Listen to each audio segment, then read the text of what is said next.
Setiap hari, jutaan manusia memadati kota ini. Jakarta menjadi magnet bagi mereka yang menitipkan asa di dalamnya. Transportasi publik adalah tulang punggung bagi kota ini. Jutaan orang mengandalkannya untuk mencari nafkah di Jakarta. Meski sedikit terlambat, Jakarta tak ingin menyerah untuk memberikan layanan transportasi publik bagi masyarakat. Dengan segala lika-likunya, transportasi publik metropolitan terus berbenah demi mengatasi satu masalah kronis di kota ini, banyaknya kendaraan bermotor.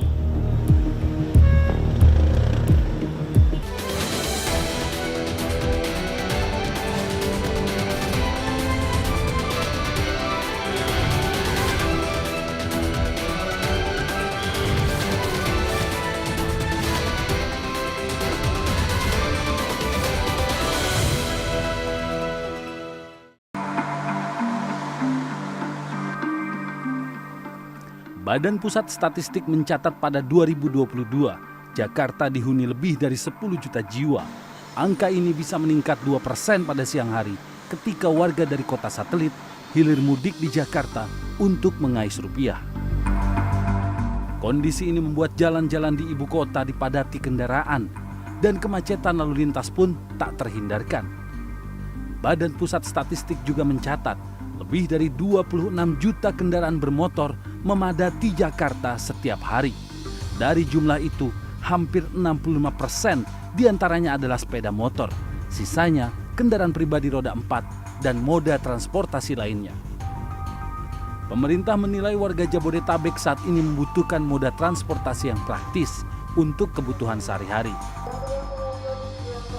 Pada 2023, pemerintah pusat dan daerah di Jabodetabek menganggarkan 7,5 triliun rupiah untuk subsidi biaya operasional dan tarif angkutan massal dalam bentuk PSO atau Public Service Obligation.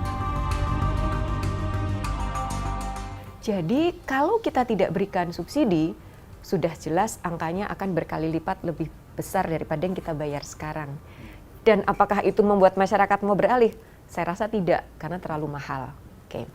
Nah, disinilah mungkin masyarakat perlu pahami ya, subsidi yang diberikan oleh negara itu tiap tahun selalu meningkat angkanya. Dan itu kalau untuk kereta api, mungkin dari total subsidi yang diberikan untuk transportasi umum di semua moda, perkereta apian itu paling besar. Dan bicara Jabodetabek, itu yang paling besar juga, khususnya untuk KRL.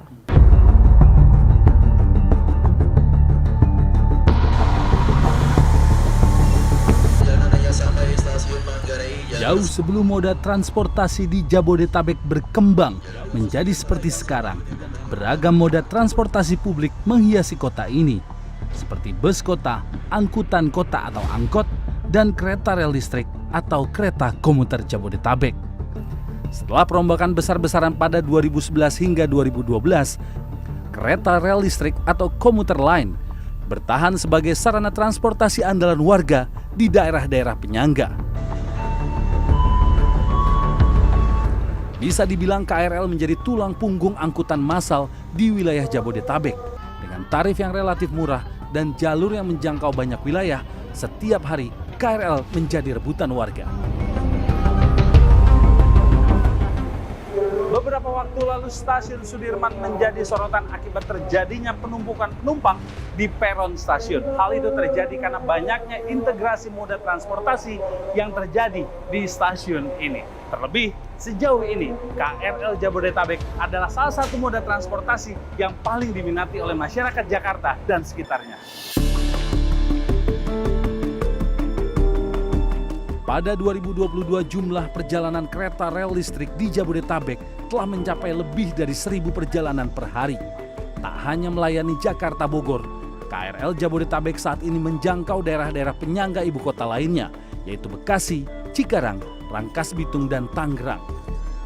Panjang jalur kereta rel listrik saat ini 400 km dengan jumlah perhentian lebih dari 80 stasiun. KRL beroperasi setiap hari antara pukul 4 subuh hingga 24 malam. Dengan armada yang besar, PT Kereta Komuter Indonesia mencatat pada Oktober 2023 terdapat lebih dari 27 juta penumpang. Artinya, Dalam sehari rata-rata 860.000 penumpang menggunakan moda transportasi ini. Kecepatan itu sudah bagus sekarang. KRL kecepatannya dari 70 dinaikin jadi 80. Implikasinya misalnya model saya ya, dari Bogor ke Jakarta yang biasanya di Cawang, Bogor Cawang itu 1 jam, sekarang relatif sekitar 50 menit. Pemandangan seperti ini menjadi hal biasa. Para komuter atau pelaju sudah biasa berdesakan, baik sebelum masuk maupun setelah berada di dalam kereta.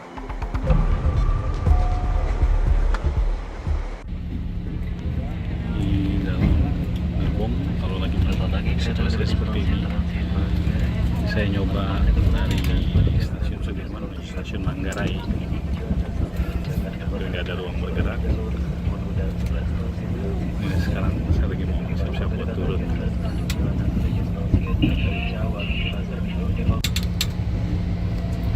Aktivitas pelanggaran akan dibuka stasiun transit Manggarai pintu dibuka hadiah.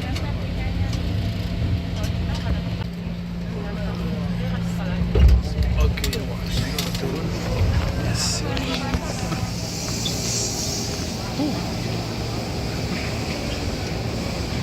Situasinya ramai banget dan posisi berdiri itu aja di KRL ini tanpa pegangan sebenarnya bisa, dan goyangannya jadi saling menghalangi dengan penumpang yang lain.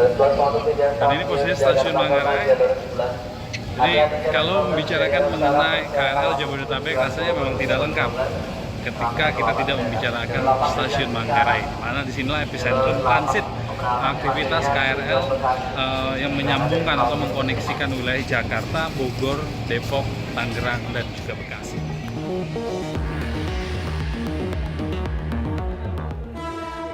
Jalur Jakarta-Bogor menjadi wilayah dengan jumlah perjalanan terbanyak, mencapai 384 perjalanan per hari.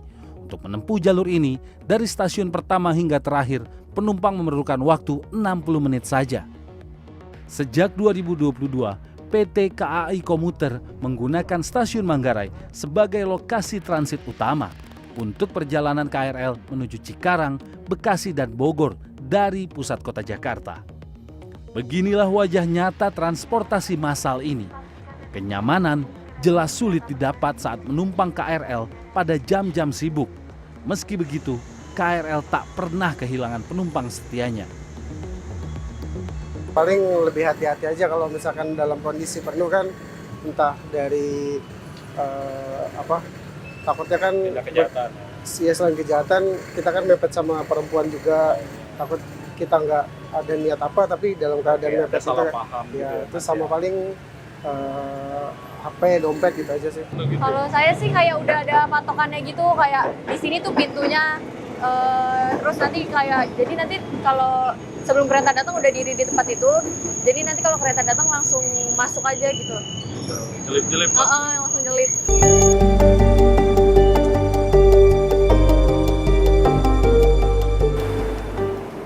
Selain kereta komuter lain, Jakarta juga memiliki moda transportasi publik yang sudah cukup lama beroperasi dan memiliki jaringan yang cukup luas. Namun sayangnya, transportasi model ini harus bersaing dengan kemacetan jalanan Jakarta. Ialah Transjakarta.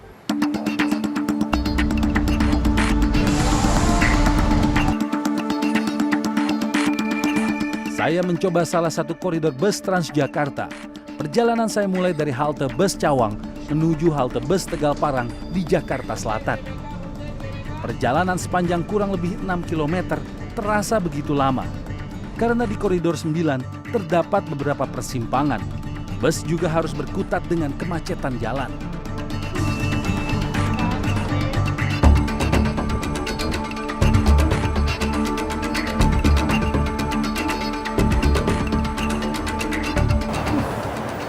Lumayan juga, tadi berdiri kurang lebih hampir 1 jam untuk perjalanan 6 km saja dari halte Transjakarta Cawang BNN menuju halte Transjakarta Tegal Parang ini. Meskipun beruntungnya tadi bus tidak terlalu ramai gitu. Dan memang operasional Transjakarta belakangan ini tengah mengalami sedikit kendala begitu karena beberapa ruas atau beberapa koridor terpaksa harus bergabung atau menyatu dengan jalan raya dan bersinggungan dengan kendaraan pribadi dan menyebabkan Transjakarta harus terjebak kemacetan cukup parah di beberapa koridor dan beberapa titik. Ini diakibatkan karena memang adanya beberapa pembangunan moda transportasi publik lain di sekitaran koridor Transjakarta dan juga ada beberapa proses revitalisasi halte Transjakarta yang tengah berlangsung.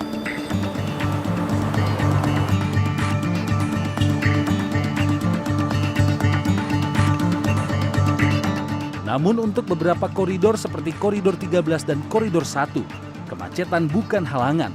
Jika seluruh koridor Transjakarta sudah memiliki jalur sendiri, kemacetan lalu lintas bukanlah sebuah masalah bagi pengguna Transjakarta. Transjakarta sangat ramah bagi penumpang yang bertempat tinggal tidak jauh dari halte bus. Meski harus berdesakan, koneksi yang luas dan tarif flat Rp3.500 membuat penumpang rela mengantri. Ditambah beberapa halte Transjakarta sudah terintegrasi dengan moda transportasi lain, baik KRL, LRT maupun MRT. Lebihnya kalau misalnya rumahnya itu dekat sama halte-halte itu tuh sebenarnya enak, rutenya itu sebenarnya enak. Tapi kalau misalnya lagi di tempat yang rutenya tuh nggak dekat sama halte, itu tuh sama aja gitu. Kalau secara fasilitas sih kalau saya lihat untuk ini untuk sementara sih udah bagus. Cuman kalau bisa tuh jangan terlalu padat banget. Dengan 13 koridor 254 halte dan 4.445 bus yang melayani, Transjakarta adalah transportasi publik yang sudah menjangkau hampir seluruh wilayah Jakarta. Keberadaan bus Transjakarta pun perlahan-lahan menggantikan bus kota dan angkutan kota.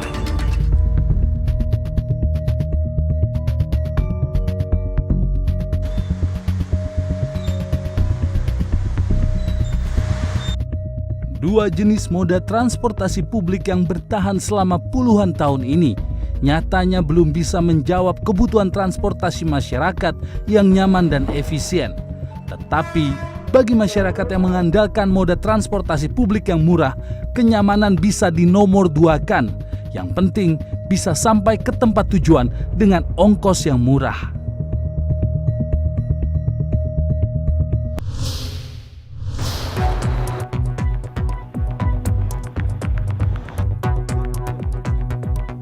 Makanya di Jakarta ini pendapatan mereka tuh tergerus oleh biaya transportasi. Menurut Bank Dunia harusnya transportasi itu 10% dari pengeluaran. Di Singapura tuh bisa 3-4%, di Cina itu 7%. Diperhatikan oleh pemerintah.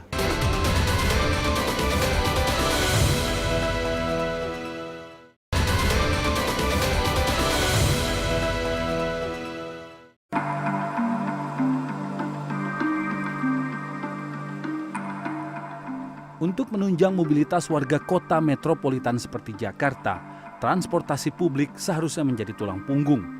Kabar baiknya, warga di wilayah aglomerasi Jakarta, yaitu Bogor, Depok, Tangerang, dan Bekasi, kini memiliki cukup banyak pilihan moda transportasi publik.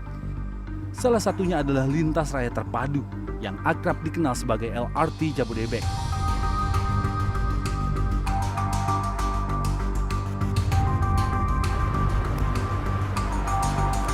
Tahun 2023 pemerintah meluncurkan kembali moda transportasi publik baru dikenal sebagai lintas raya terpadu atau LRT Jabodebek.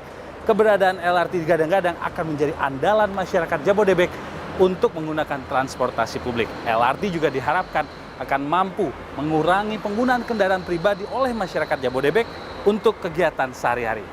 Apa bisa ya?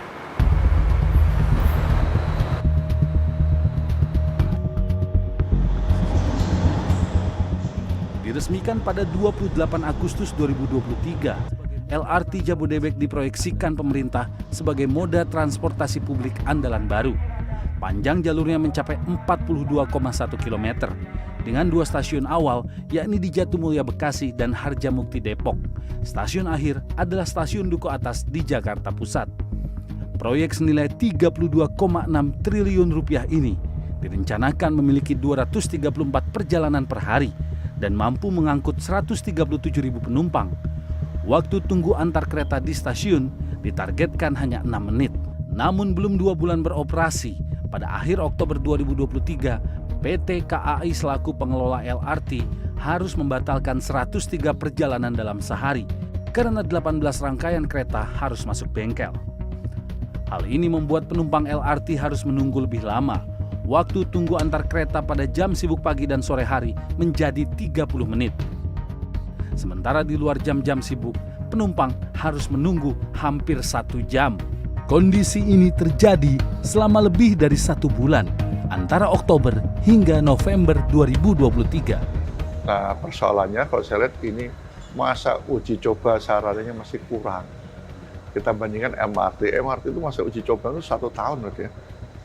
Saya Februari 2018 itu masa operasi uji coba terus ya, mulai statis sampai dinamis sampai dioperasikan April 2019 itu masih beri tenggang waktu juga untuk masyarakat menggunakan gratis. Nah ini kan belum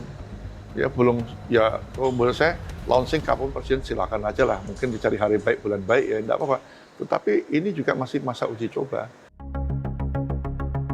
Kementerian Perhubungan menyebut ada masalah pada roda kereta. Proses perbaikan langsung dikebut. Memasuki Desember 2023, layanan LRT telah membaik dan waktu tunggu antar kereta kini menjadi 15 hingga 30 menit saja. Kita memang identifikasi masalahnya ini kepada keausan dari roda ya. Dan kita juga cari solusinya. Ternyata solusi ini bisa dilakukan dengan ada istilahnya membubut roda dan juga menggrinding ya rodanya. Sekarang KAI sebagai operator itu sudah melakukan pengadaan alat yang cukup banyak untuk melakukan pembubutan roda. Dan dengan cara itu ternyata kita lihat sekarang cycle dari transit bisa lebih baik dan mudah-mudahan nanti Desember bisa bertambah. Saat proses perbaikan berlangsung, ongkos perjalanan dari stasiun pertama hingga stasiun akhir di Duku Atas dipatok Rp20.000 pada hari kerja. Bagi Ines, warga Cibubur, Jakarta Timur, LRT adalah alat transportasi andalan setelah ia tak lagi bisa mengendarai mobil setiap hari ke Jakarta karena peraturan ganjil genap. Tetapi pelayanan LRT sejauh ini belum sesuai harapannya. Waktu itu aku pernah dari Kuningan Pancoran itu jam 4:30 aku naik LRT. Aku sampai sini dengan harapan sebelum maghrib udah nyampe rumah ya. Tapi ternyata kita sampai sini 7:30. Kita disuruh naik turun LRT. Karena tiba-tiba nggak jelas aja gitu keretanya kenapa ya. Terlepas dari segala masalahnya, moda transportasi berbasis rel seperti LRT sebenarnya sangat diharapkan bisa melayani warga di pinggiran Jakarta.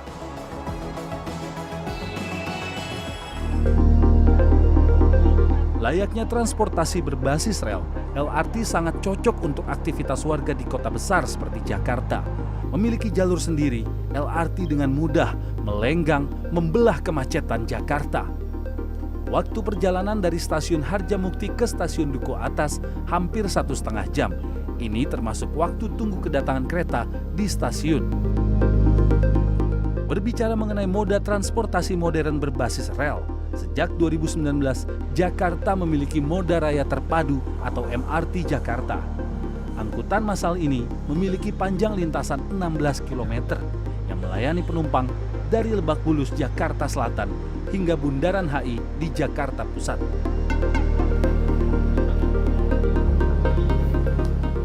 Sejak diresmikan pada 2019 lalu, MRT Jakarta menjadi ikon transformasi transportasi publik di Jakarta yang mengedepankan kenyamanan dan juga ketepatan waktu. Kalau bisa dilihat di jam sibuk seperti ini, kondisi di stasiun MRT jauh berbanding terbalik dengan kondisi di stasiun KRL Jabodetabek. Kira-kira kenapa ya? Untuk menempuh perjalanan dari stasiun awal hingga stasiun akhir, penumpang membutuhkan waktu sekitar 40 menit dengan tarif maksimal Rp14.000. Selama 4 tahun beroperasi, MRT konsisten menerapkan waktu tunggu antar kereta 5-10 menit.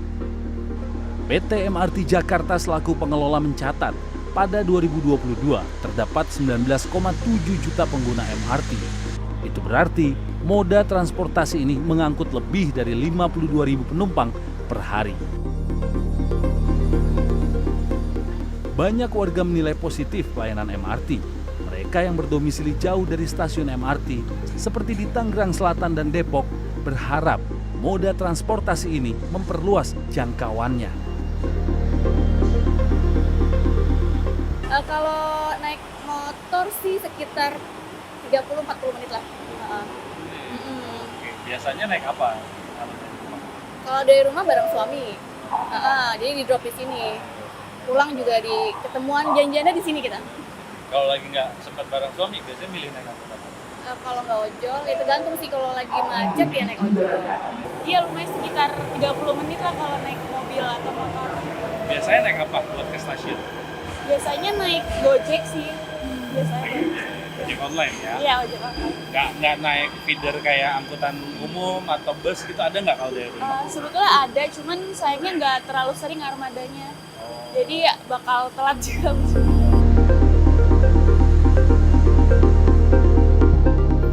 Angkutan pengumpan untuk MRT Jakarta hanya tersedia di beberapa stasiun, salah satunya di Lebak Bulus dengan jadwal yang tidak pasti. Kembali lagi akses ya. Akses bagaimana banyak akses angkutan umum di kawasan perumahan tadi ke stasiun tadi. Ya, paling kalau bawa, jadi mereka nggak usah bawa mobil, parkir mereka dihitung kalau ada angkutan umum 5.000 dari kawasan perumahan ke Lebak Bulus, ya, saya yakin milih angkutan umumnya. Tapi akses angkutan umum itu bukan hanya di Jakarta loh, di Bodetabeknya itu dibuat, itu yang tidak ada. Dua moda transportasi baru seperti LRT dan MRT seharusnya bisa menjadi tonggak penting reformasi angkutan publik di Jakarta dan sekitarnya. Beberapa waktu lalu Presiden Joko Widodo menegaskan kebijakan pembangunan MRT dan LRT adalah murni keputusan politik. Bapak Ibu sekalian, memutuskan seperti itu adalah keputusan politik. Bukan keputusan ekonomi di perusahaan. Dihitung untung ruginya boleh. Tetapi kalau itu dihitung kemudian selalu rugi, terus apakah kita tidak akan bangun yang namanya MRT? LRT juga sama seperti itu.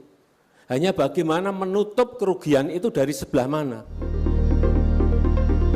Jika memang proyek pembangunan LRT dan MRT dibangun atas dasar keputusan politik, bukan bisnis, semestinya layanan dan tarifnya berpihak kepada masyarakat.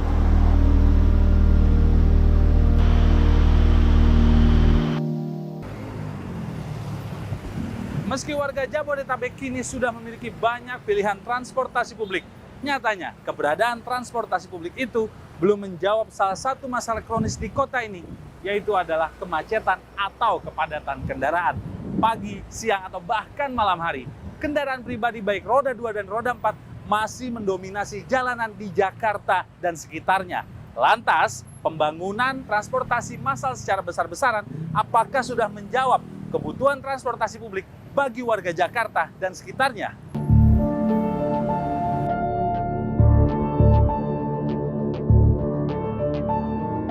Berdasarkan data Dinas Perhubungan DKI Jakarta 2019, pengguna angkutan umum di Jabodetabek baru mencangkup 21,7% atau sekitar 5 juta orang.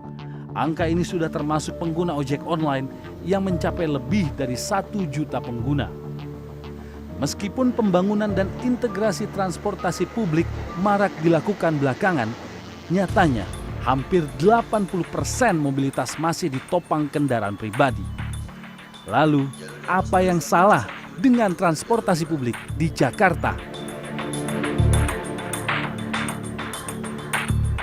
Makanya di Jakarta ini pendapatan mereka tuh tergerus oleh biaya transportasi. Menurut Bank Dunia harusnya transportasi itu 10% dari pengeluaran. Di Singapura tuh bisa 3-4%, di Cina itu 7%. Diperhatikan oleh pemerintah. Jadi pemerintahnya berpihak, lu ya kan, kalau ini gua bantu. Karena apa? Kalau kami biarkan kamu beli mobil, di sana mobil dibatasi. Kita negara yang tidak punya bahan bakar. Singapura itu mahal. Ya kan, daripada rakyat pemerintahnya berkorban memperbaiki sistem transportasi dengan sistem permukiman, dengan fasilitas subsidi yang diberikan. Jadi, walaupun rumah di pinggir, transportasinya tetap murah dan terintegrasi. Kita udah di pinggir, terpinggirkan. Itu urusan Anda. Kemudian himbau, ayo naik public transport. Mana layanannya? Maka motor menjadi pilihan.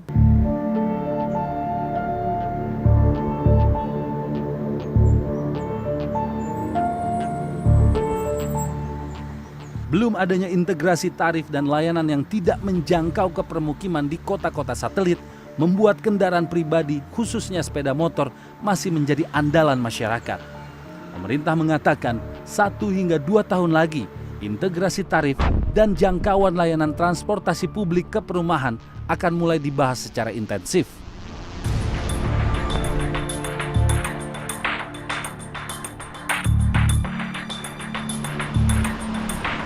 Ya, kami sebagai regulator memang tentu harus kerjasama dengan stakeholders ya, pemerintah daerah, para aplikator ojek, kemudian operator transportasi massal untuk bisa bagaimana akhirnya integrasi tarif bisa kita capai. Sudah mulai dirancang, pembicaraan sudah banyak dilakukan, tapi tadi memang banyak tantangan, tapi yang jelas kami memang ke arah sana, Mas. Banyak digandeng oleh pemerintah daerah untuk mengembangkan apa yang namanya Transit Oriented Development, TOD. Jadi ini sebenarnya pembangunan yang basisnya mengintegrasikan kawasan perumahan dengan public transportation, lalu ada public area, ada kawasan perbelanjaan dan sebagainya. Dan ini sudah diterapkan di banyak negara maju ya.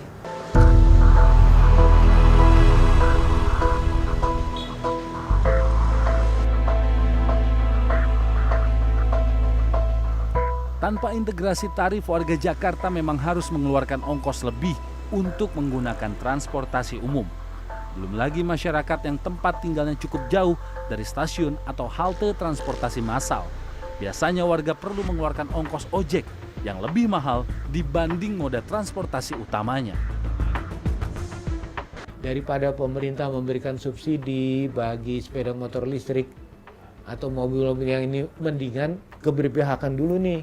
Karena subsidi sepeda motor listrik atau kendaraan listrik itu tidak mengurangi jumlah kendaraan. Justru makin banyak kendaraan pribadi. Secara umum, konstruksi rancangan transportasi publik di Jakarta sudah ke arah yang benar. Hanya saja, pemerintah perlu membangun iklim transportasi yang bisa menjangkau area di luar kota Jakarta dengan harga yang ramah di kantong para pekerja.